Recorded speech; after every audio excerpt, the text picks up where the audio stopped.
Oi, gente, vamos então para a terceira carta do Diabo ao seu aprendiz, essa obra-prima de C.S. Lewis. Espero que vocês estejam gostando. Se você ainda não se inscreveu no canal, ou não deixou seu like, ou não deixou nenhum comentário, isso é muito importante. Se você acha que essa mensagem é útil para as pessoas de alguma forma, você vai fazer isso para ajudar a gente, tá bom?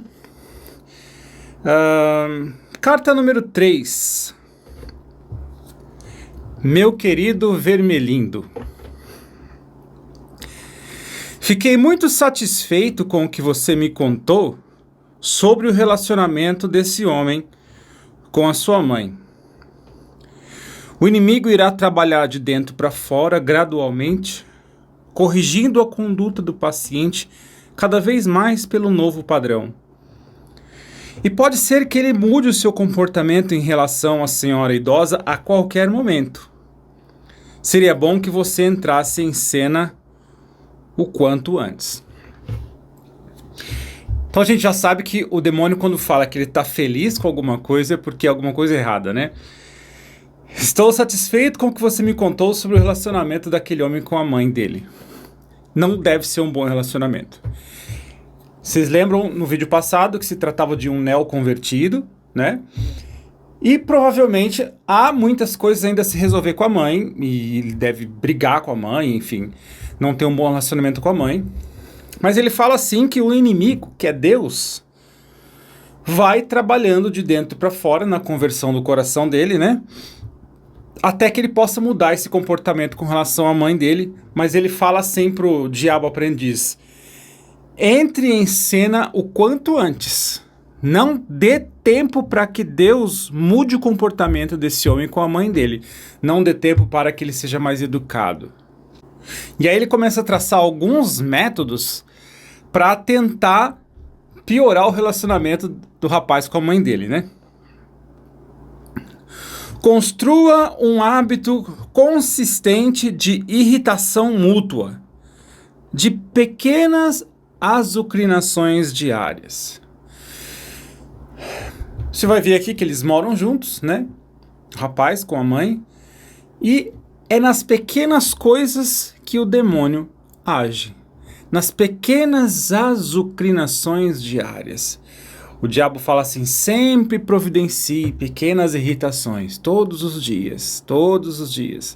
Aí que eu vou agir na vida desses dois. Mantenha a mente dele focada na vida interior. Ele pensa que a conversão é algo que aconteceu dentro dele e que sua atenção, por isso mesmo, está mais voltada para os estados atuais do seu próprio espírito. Ou seja, ele precisa pensar que ele é um ser espiritual e o mundo que se dane. E a família que se dane. E a mãe que se dane. Né? Eu preciso estar preocupado se eu estou confessado, eu preciso estar preocupado se eu estou rezando, se eu estou sentindo Deus. Coisa de recém-convertido que a gente falou no vídeo passado, né? E o mundo que se dane. Encoraje isso. Mantenha a mente dele longe dos deveres mais elementares, direcionando para os mais avançados e espirituais. Agrave essa característica mais humana, mais útil de todos, o horror e a negligência ao óbvio. Que ele tenha horror às coisas óbvias. Se alimentar bem, ser higiênico, tratar bem as pessoas, arrumar a casa, não fechar a tampa do vaso quando fazer as necessidades. Coisas óbvias. Ele fala assim: deixa esse cara tão pirado com Deus e, por favor, desligue ele do óbvio e ele vai estar na minha mão. Pra se pensar, né? Sem dúvida. Opa.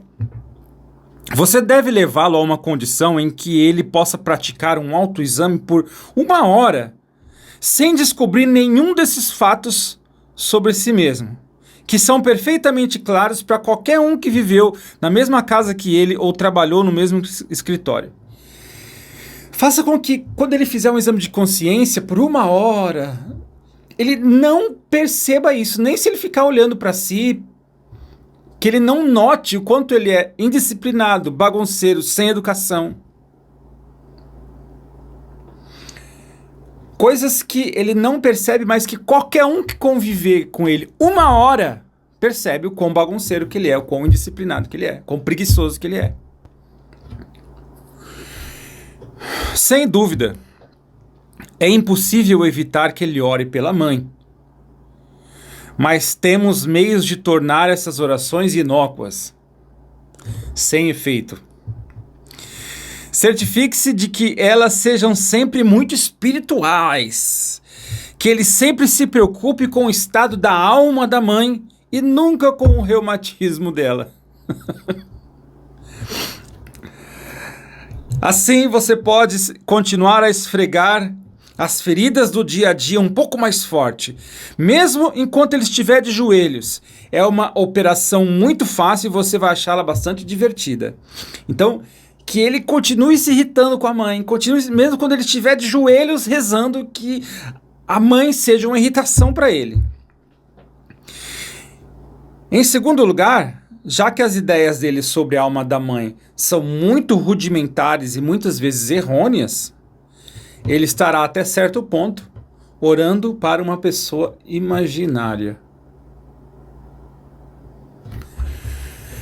Pesado isso. Ele não ter intimidade com a mãe. Faça com que ele ore para a mãe, mas nem conheça a mãe direito, que ele ore por uma mãe imaginária. Com o passar do tempo, a divisão que você causou entre eles, mãe e filho, será tamanha que nenhum pensamento ou sentimento de suas orações pela mãe imaginária alcançará ou servirá de alguma ajuda à mãe verdadeira. Aí o demônio chefe, o demônio de experiência, fala assim: eu já tive tamanho controle sobre alguns dos meus pacientes que era possível fazer eles levantarem da oração que estavam fazendo pela alma da esposa do filho para ir bater na esposa ou no filho, ou mesmo insultá-los sem o menor escrúpulo, sem o menor peso na consciência. Quando dois seres humanos vivem juntos por muitos anos, é comum que cada um adquira tons de voz, expressão facial, que são quase insuportavelmente irritantes um para o outro. Explore bem isso. Não é verdade? Quando duas pessoas moram juntas, tem umas coisas do outro que vai te irritando. Não importa se é pai, mãe, se é marido, mulher. Você se irrita com algumas coisas, né? Explore bem isso. Faça-o ficar prestando atenção nas sobrancelhas erguidas da mãe, que ele aprendeu a detestar na infância. E faça com que ele fique refletindo sobre quanto isso o aborrece. Faça-o partir do pressuposto de que ela sabe o quanto isso é irritante e que faz isso para irritá-lo. Então, o diabo sabe que a mãe faz aquele movimento com a sobrancelha e irrita ele. Então, ele fala assim: deixa ela fazer, faz mais. E faça com que isso atinja ele, que isso irrite ele. Vocês percebem que são coisas pequenas, são coisas corriqueiras do dia a dia?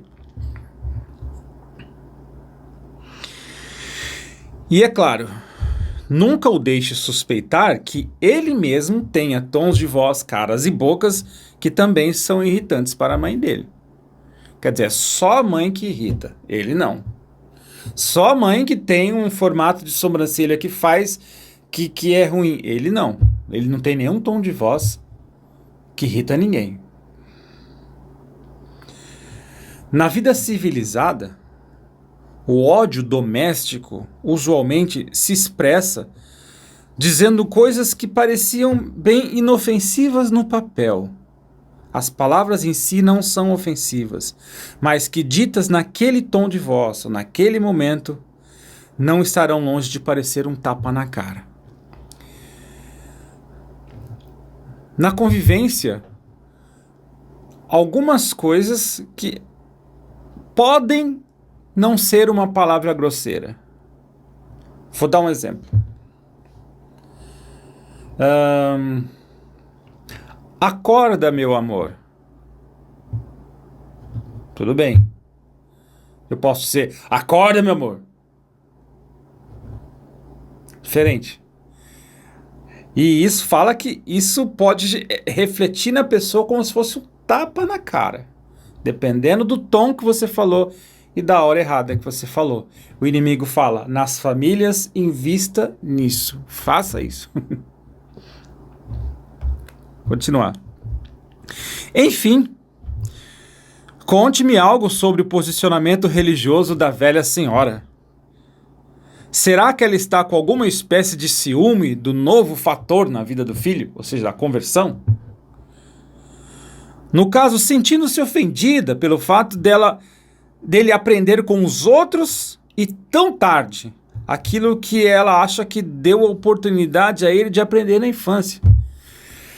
Faça com que a mãe tenha ciúmes da conversão do filho.